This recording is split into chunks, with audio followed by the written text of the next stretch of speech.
Hey YouTube, what's up? This is Ben from ShouldIGetIt.com from the Be a Photog channel. Welcome. If you're new here, please subscribe, hit the thumbs up button if you enjoyed the tip. Today I went out and filmed some Ford GTs with a couple of my buddies. Huge thanks to Ryan and Jonathan for inviting me out today. But I want to share a quick tip that you can utilize anywhere. If you see a nice car in a parking lot, if you go to Cars and Coffee, if you go to a car show, a meet, whatever it might be, this is just a very simple tip to keep in mind, and it has to do a lot with your competition. So I do have some videos on how to shoot cool rollers and edit them on my other channel. I'll link that below.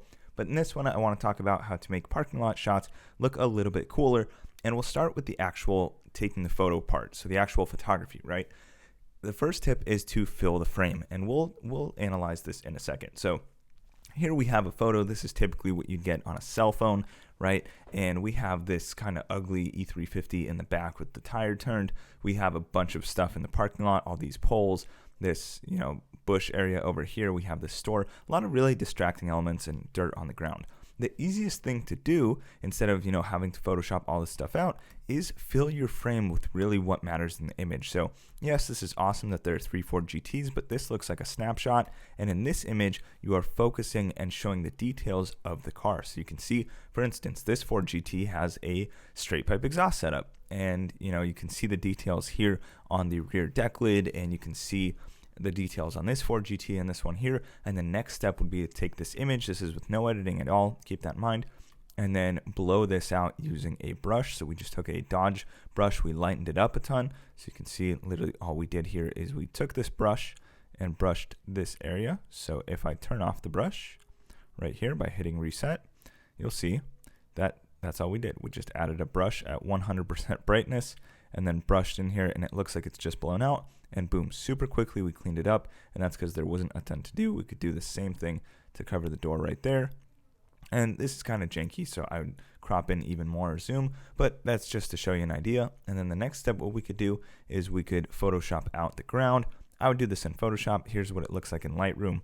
I have videos on that as well. And then we can edit the shot as well. So then, mess with the contrast, the exposure, do all that. And now we have our final image, which is here. And if we compare the two, if we compare this image, which I'd say is our final, versus the first one, you can now see there's a big difference between taking a snapshot and spending an extra 20 seconds at the Cars and Coffee or whatever it is and planning out your shot. And all you're doing is zooming in, stepping closer to the vehicles to fill in the frame, doing a little bit of editing, and you have a much, much, much better looking image. And this is what you need to keep in mind when you're taking photos. It's all about the composition. It's about taking good photos. If we applied the same edit to the first image, it would not look nearly as similar. And to show you that, editing can't save everything. We're going to copy everything except for the local adjustments. So we're going to get rid of spot removal. We're going to get rid of the brushes. So where's my local adjustment? Right there.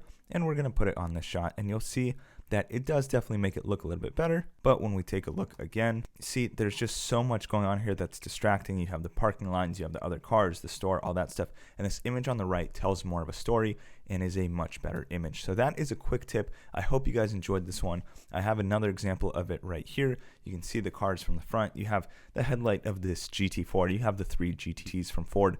You have all these stores, Chipotle in the back, all that stuff. Take a second, zoom in a little bit, and then you can go on and edit this shot. So I hope you guys enjoyed this video. If you did, leave a comment down below, give it a thumbs up, and subscribe, please. If you want to check out more of my automotive photography, it's on Instagram at @acarphotographer. If you found me through that video, shoot me a DM. I'll check out your profile. I hope you guys enjoyed this one, and I'll see you in the next video. Thank you so much for watching. Peace.